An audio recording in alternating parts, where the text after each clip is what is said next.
Hello friend, स्वागत है आपका आपके अपने channel HSC study and motivational video में। दोस्तों, आज का जो हमारा वीडियो है यह बहुत ही खास होने वाला है, क्योंकि आज हम जानने वाले हैं केमिकल हैंडलिंग के बारे में। यानी कि हम ये जानेंगे कि केमिकल हैंडलिंग क्या होता है, केमिकल हैंडलिंग करते समय उसमें कौन कौन से हजार्ड उत्पन्न हो सकता है, और उसके बाद फिर जानेंगे केमिकल हैंडलिंग करते समय उसमें हमें क्या क्या सावधानी बरतनी चाहिए।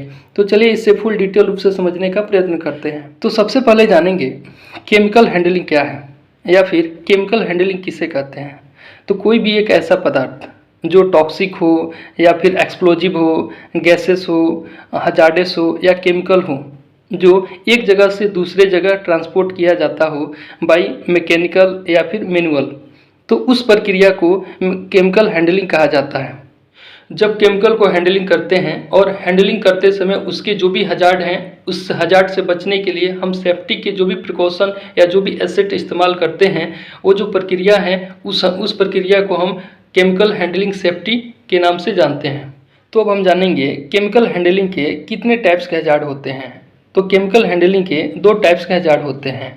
फर्स्ट को फिजिकल हजार्ड कहा जाता है और सेकंड को हेल्थ हजार्ड कहा जाता है।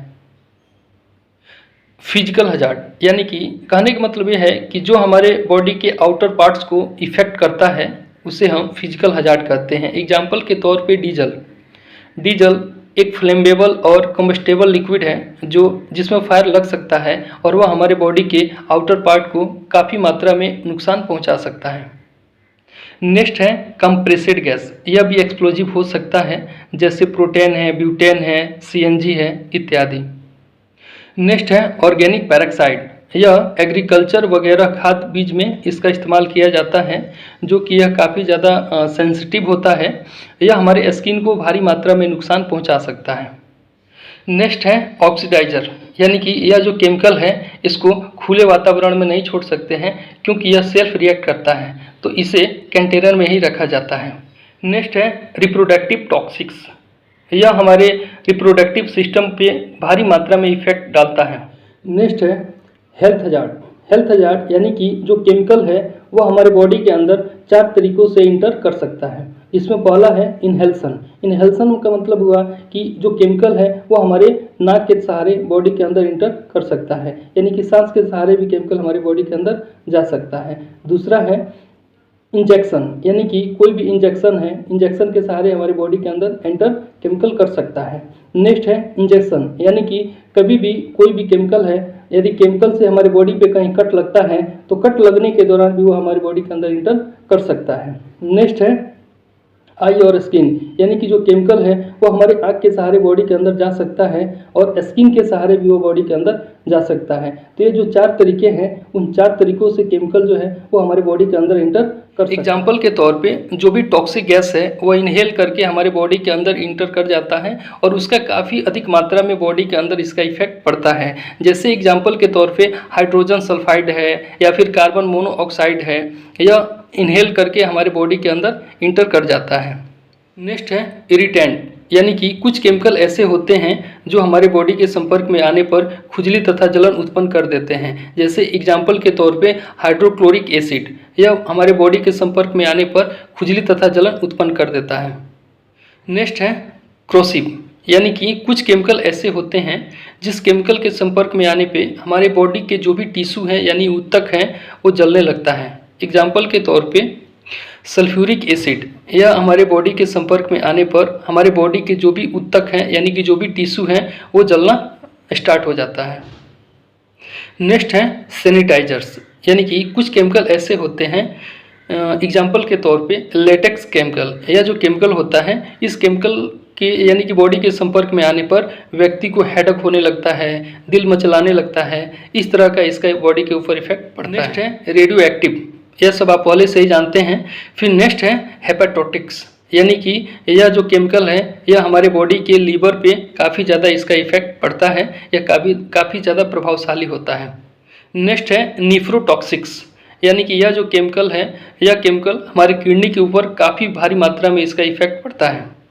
तो चलिए सबसे पहले जानते हैं केमिकल हैंडलिंग के सेफ्टी प्रिकॉशन के बारे में। तो सबसे पहला है कि आपको कभी भी अलग अलग केमिकल को एक जगह स्टोर करके नहीं रखना चाहिए। नेक्स्ट है हमें हमेशा केमिकल हैंडलिंग के दौरान जॉब स्पेसिफिक पीपीई का इस्तेमाल करना चाहिए, यानी कि अपने आँखों को प्रोटेक्ट करने के लिए और अपने बॉडी को प्रोटेक्ट करने के लिए जो भी जॉब स्पेसिफिक पीपीई बनाए गए हैं उसका हमें प्रॉपर तरीके से इस्तेमाल करना चाहिए। नेक्स्ट है, कभी भी केमिकल स्टोरेज की गई जगहों पे हमें स्मोकिंग नहीं करना चाहिए, क्योंकि वहाँ पर फायर होने का चांस रहता है। नेक्स्ट है, कभी भी केमिकल को इनहेल करके, स्मेल करके या टेस्ट करके उसको पहचानने का प्रयत्न नहीं करना चाहिए। नेक्स्ट है कि कोई भी केमिकल को इस्तेमाल करना है तो उसके लिए जो भी MSDS बनाए गए हैं उसे हमें पढ़ना काफ़ी ज़रूरी होता है। MSDS यानी कि मटेरियल सेफ्टी डाटा शीट जो भी है उस पर दिए गए निर्देशों के आधार पर ही हमें उसका इस्तेमाल करना चाहिए। नेक्स्ट है, किसी भी केमिकल को स्टोर करने से पहले उसके लिए एक डेजिग्नेटेड लोकेशन होना चाहिए, यानी कि कोई भी केमिकल को आप इधर या उधर नहीं रख सकते हैं। उसके लिए जो भी डेजिग्नेटेड लोकेशन दिए गए हैं वहीं पर हमें उसको स्टोर करना चाहिए। नेक्स्ट है फर्स्ट एड बॉक्स, यानी कि केमिकल स्टोरेज यार्ड के पास फर्स्ट एड बॉक्स होना काफ़ी ज़्यादा ज़रूरी होता है। नेक्स्ट है, हमें हमेशा अपने साइट पर केमिकल हैंडलिंग के अवेयरनेस प्रोग्राम करना चाहिए ताकि लोगों को उसको हैंडलिंग करने के बारे में जानकारी मिल सके और वो जो खतरे हैं उन खतरों से वो लोग बच सकें।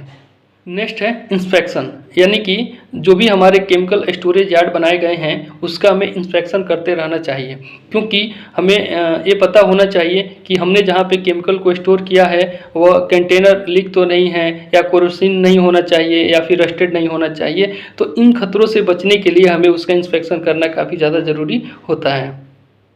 नेक्स्ट है, जहाँ जहाँ पर भी हमारे केमिकल के स्टोरेज यार्ड बनाए गए हैं वहाँ पर वार्निंग साइन बोर्ड लगा होना चाहिए ताकि कोई भी व्यक्ति उसे पढ़कर उसके जो भी खतरे हैं उसको समझ सके। नेक्स्ट है केमिकल स्टोरेज यार्ड, हमें हमेशा वहीं पर केमिकल स्टोरेज यार्ड बनाना चाहिए जहाँ पर वेंटिलेशन का प्रॉपर अरेंजमेंट हो या सुविधा हो। तो दोस्तों, आपको हमारा वीडियो कैसा लगा कृपया हमें कमेंट करें, हमारे चैनल को सब्सक्राइब करें और मिलते हैं नेक्स्ट वीडियो में एक नए टॉपिक के साथ। तब तक के लिए टेक केयर, बाय बाय।